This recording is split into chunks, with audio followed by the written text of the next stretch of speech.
Boa noite, irmãos. A graça e a paz do nosso Deus.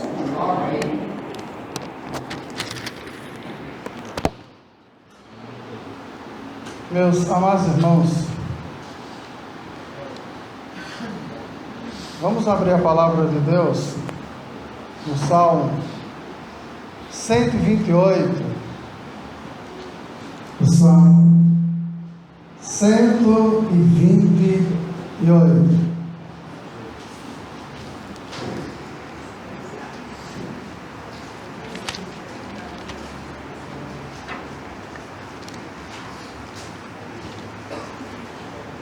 Salmo 128. Vamos ficarmos de pé, irmãos, reverência a palavra do nosso Deus. A palavra de Deus nos diz: bem-aventurado aquele que teme ao Senhor e andas nos seus caminhos. Do trabalho de tuas mãos comerás, feliz será e tudo te irá bem. Tua esposa no interior de tua casa será como a videira frutífera, teus filhos como rebentos da oliveira, a roda da tua mesa. Eis como será abençoado o homem que teme ao Senhor. O Senhor te abençoe desde Sião, para vejais a prosperidade de Jerusalém durante os dias de tua vida. Sejais os filhos de teus filhos, pai sobre Israel. Oramos, irmãos. Eterno Deus, Pai, aqui nós estamos mais uma vez para te adorar, para exaltar, Santo Deus, o teu santo nome. Nesta noite, ó Pai, queremos a oportunidade de aprendermos de Ti. Nos ensina, ó Pai, abrindo os nossos corações e nos ensinando, ó Pai, como Te servir de acordo com a Tua vontade. Nos ensina, ó Pai, no nome do Senhor Jesus. Amém. Poder sentar, irmãos. Meus amados irmãos, dando sequência sobre o mês da família, nós entendemos, fizemos esse cartaz lutando pela família, porque nós sabemos que não é fácil vivermos em família, pelas lutas, os desafios, as preocupações. E o nosso tema é: a felicidade na família é bênção de Deus. A felicidade na família é bênção de Deus. E vimos aqui uma família sendo abençoada por Deus. Este salmo nos ensina o propósito de Deus sobre o lar. Nos preocupamos, irmãos, com isso e oramos, porque é uma instituição divina, não é do homem. E aí perguntamos: no que consiste a felicidade familiar? Será que é possível obtê-la nos dias de hoje, essa felicidade? Olhando ao redor, vimos pais que não se importam com seus filhos. Não estão nem aí. Meu filho.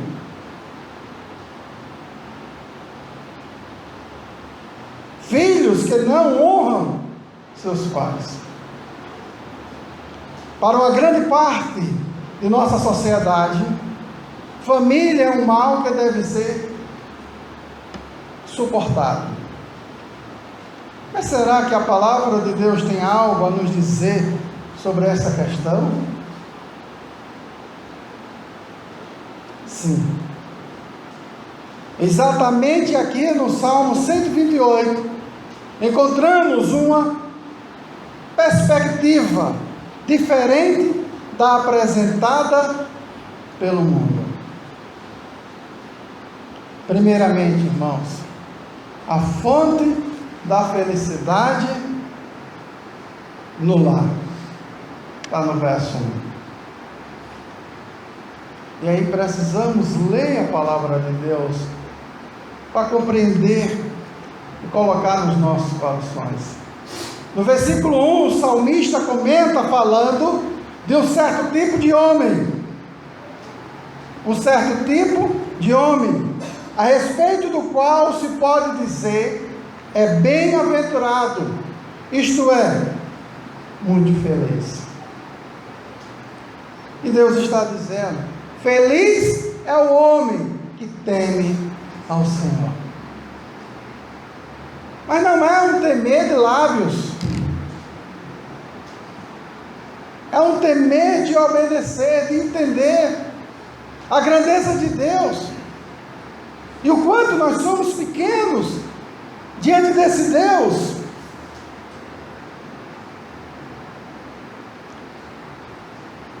E também, irmãos, pelo que diz o restante do Salmo, sabemos que esta felicidade é experimentada no contexto familiar.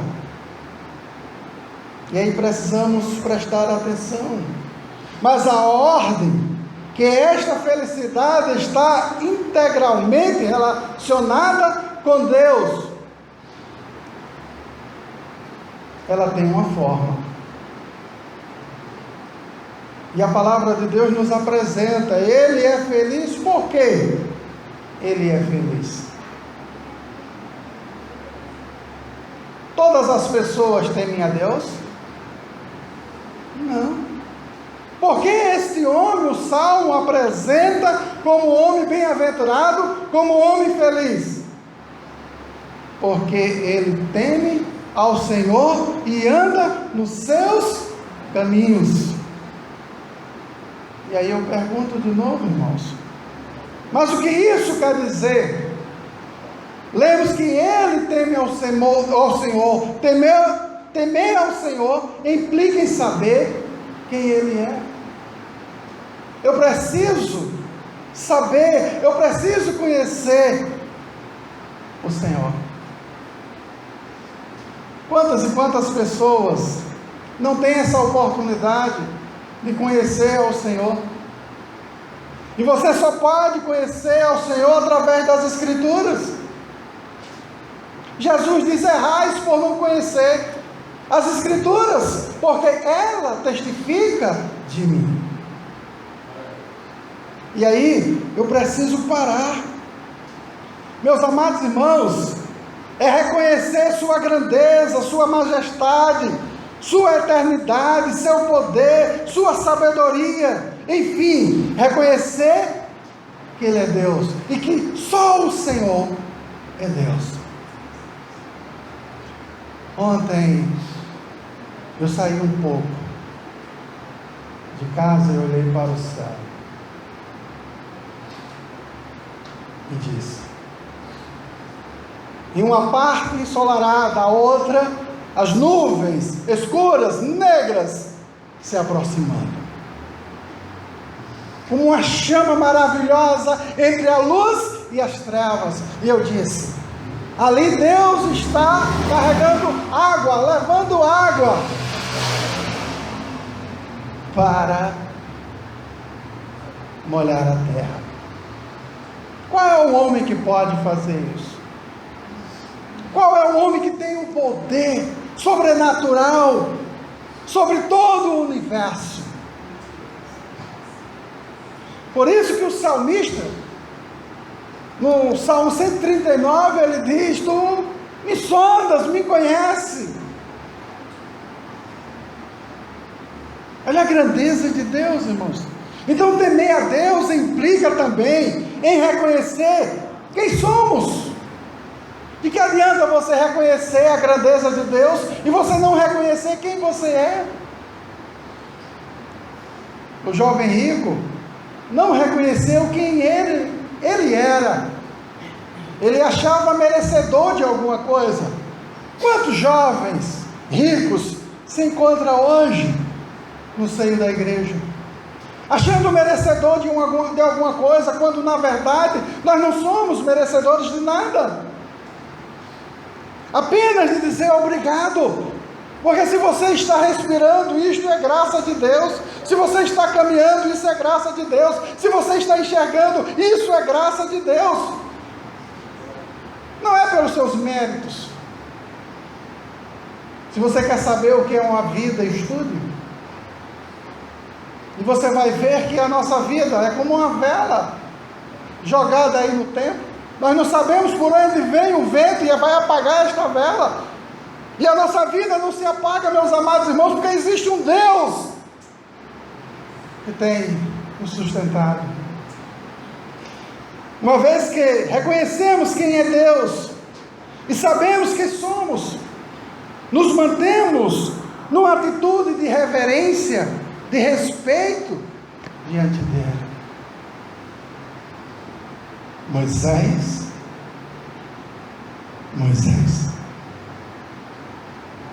eis-me aqui, Senhor, tire as sandálias dos pés, porque o lugar onde pisas é santo. Irmãos, nós viemos aqui para adorar, para glorificar, exaltar o nome de Deus. E nesse momento precisamos esquecermos todas as coisas e apenas agradecer, porque o que temos e que somos não é por mérito, é simplesmente por graça. Graça, irmãos. Em segundo lugar, irmãos, esse texto, lemos que este homem feliz anda nos caminhos do Senhor. Isso requer um preço. A igreja, ela anda no caminho do Senhor. Então, andar nos caminhos do Senhor, na linguagem dos Salmos, significa viver em obediência aos mandamentos do Deus da aliança. Se estamos aqui, irmãos, é porque esse Deus maravilhoso fez uma aliança com você, e Ele tem sustentado este pacto. Portanto, este homem não vive de acordo com seus próprios preceitos ou as filosofias do mundo, mas de acordo com a vontade de Deus revelada em sua palavra. Por isso precisamos, como filhos de Deus, consultarmos a palavra de Deus. Ele dirige sua vida e a vida de sua família pela palavra de Deus. Aqui aprendemos que onde há temor, há a presença de Deus. Também devemos, irmãos, aprender a obedecer a sua palavra. Quantas e quantas pessoas têm esquecido da sua palavra? Meus amados irmãos, essas duas coisas mostram que este homem possuía um relacionamento correto com Deus e com Ele próprio. Seu amor, sua confiança, respeito, dependência e submissão são voltados para o Deus da aliança. O que seria, irmãos, de mim ou de nós, se não fosse esta aliança que Deus fez, enviando o seu Filho para morrer por nós, para se sacrificar por nós? A palavra de Deus nos diz que Ele não se aproxima de Deus de modo interesseiro. Quantas e quantas pessoas vão para a igreja apenas no interesse, no seu próprio interesse, querem apenas bens materiais. Com isso fica claro que Deus é a fonte da felicidade familiar para aqueles que buscam, para aqueles que temem, para aqueles que obedecem. Meus amados irmãos, não existe felicidade para o homem e para a sua família sem o temor do Senhor. São as palavras de Deus. escrita aqui nesse salmo. Bem-aventurado, feliz é o homem, no contexto, o homem e mulher que teme, que obedece ao Senhor. E aí ele diz: e não existe temor do Senhor sem obediência aos seus mandamentos, e não existe obediência sem a cruz de Cristo. Eu não posso esquecer desta maravilha, desta bênção, algo que Cristo fez, que jamais eu poderia fazer. Então essa felicidade, ela precisa ser impactante pelo temor do Senhor. A igreja primitiva, ela foi uma igreja impactante, porque eles perseveravam na doutrina dos apóstolos e no temor do Senhor.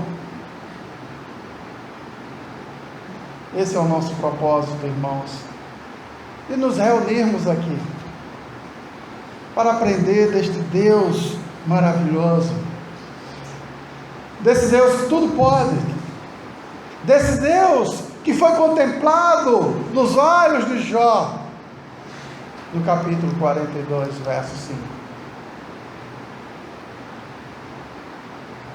Ali agora, ele vê toda a resposta do seu sofrimento.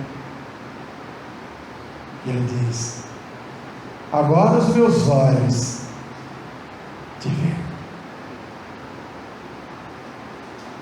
Poucas pessoas entendem isso. O que é que nós estamos fazendo aqui?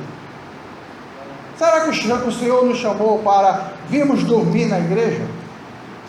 Será que o Senhor nos chamou para nos reunirmos aqui sem ler a palavra de Deus? Será que o Senhor nos chamou aqui com qual propósito a não ser glorificar e exaltar o teu santo nome?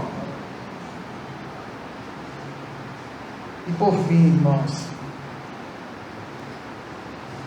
a abrangência da felicidade no lar. Você pode unir aí o versículo 2 ao 6, ao olhar para aquilo que o Salmo descreve como sendo a bênção de Deus sobre o homem que eu teme, logo percebemos que aqui existe uma diferença radical entre o ensino bíblico e aquilo que o mundo diz, e aquilo que o mundo tem ensinado. É para abandonarmos o que está no mundo.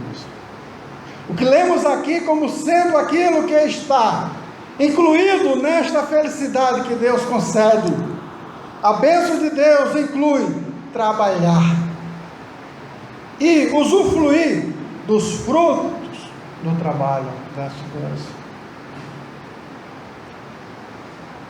Que Deus maravilhoso. Davi aqui, ele contempla as vitórias que Deus estava dando ao seu povo. Esse trabalho aqui, irmãos, o povo de Israel, sem esperança, plantavam e colhiam. E aí eles entendiam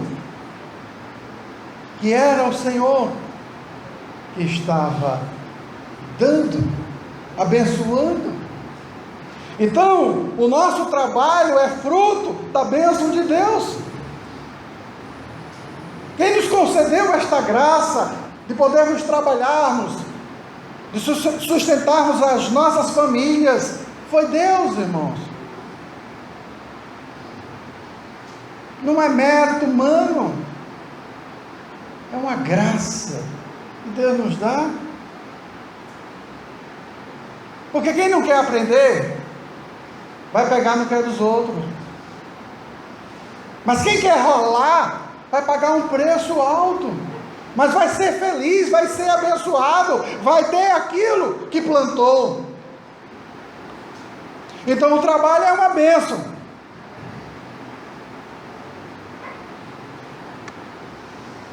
Amados irmãos, será que percebemos o quanto temos sido abençoados por Deus?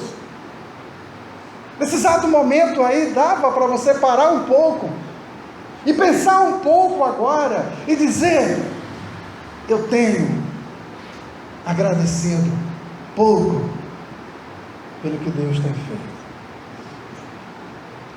Você já orou alguma vez querendo ser como Jó? Que os meus olhos possam te ver? Ou você só enxerga problema?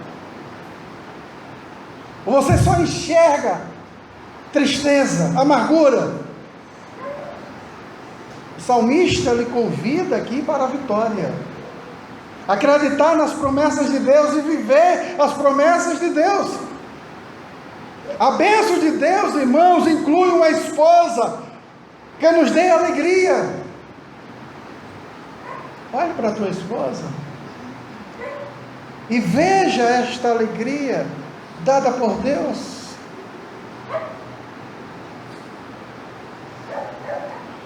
E aí, as pessoas podem olhar esse salmo e falar: olha, então, quem não tem filhos não é abençoada por Deus, ou quem não quer casar não é abençoada por Deus.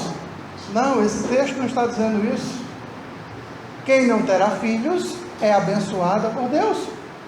Quem não quer casar também será abençoado por Deus. Jesus casou, irmãos? Jesus teve filhos? Paulo casou, Paulo teve filhos? Esse contexto aqui, irmãos, é mostrando a alegria que precisa brotar na família.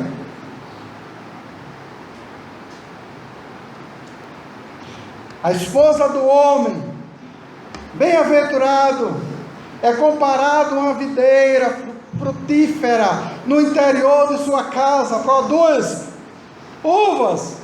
Videira frutífera envolve a ideia de uma mulher que tem muitos filhos. Reconhece aqui que ter filhos é uma bênção que Deus nos dá. Mas mesmo sem termos os filhos, somos bênção do Senhor, porque Ele nos chamou e Ele nos capacita para entendermos e vivermos. Meus amados irmãos, que também possamos entender que, sendo nossos filhos a esperança para o futuro, para sermos homens e mulheres que temam a Deus e andem em seus caminhos, devemos nutri-los com a palavra de Deus, para que cresçam e sejam frutíferos em Cristo. Esse salmo também ensina: ter filho não é simplesmente ter e está aí, mundo, crie. Mundo, crie. O que o mundo tem para ensinar? Mas se você se preocupar com o seu filho, você vai trazer o seu filho para a presença de Deus. Você vai ensinar a orar, você vai ensinar os caminhos, você vai falar e mostrar a importância de servir a Deus, e mostrar a importância da sua família na casa de Deus. E aqui nós temos histórias impactantes, bonitas, que precisamos abraçar, irmãos, sobre a família. E precisamos levar esta felicidade para os nossos lares. Meus amados irmãos, é esse Deus que perdoa, que salva, que redime seu povo de seus pecados, quem abençoa. Ao encontrar-se com Deus no culto, o homem que teme a Deus e anda nos seus caminhos, recebe o Senhor a sua bênção. Então ele recebe do Senhor a sua bênção. Este é o propósito de Deus para a família. E este salmo é de uma riqueza muito grande. Por quê? constituir uma família é difícil. Precisamos entender isso. Precisamos nos preparar para isso. E Deus nos ensina a educarmos, a nutrir, ensinando, porque se nós não ensinarmos, o mundo ensina. E aí eu quero concluir dizendo, irmãos, por sua graça, Ele nos concede que a sua bênção seja sobre nossas famílias, e que nossos lares prosperem em temor a Deus e no andar em seus caminhos, e que isso tenha reflexo sobre sua igreja. Não resta dúvida, se você temer ao Senhor, vai refletir na igreja, e que o resultado final será a glória do Senhor Jesus sobre as nossas vidas. Que o Senhor nos abençoe.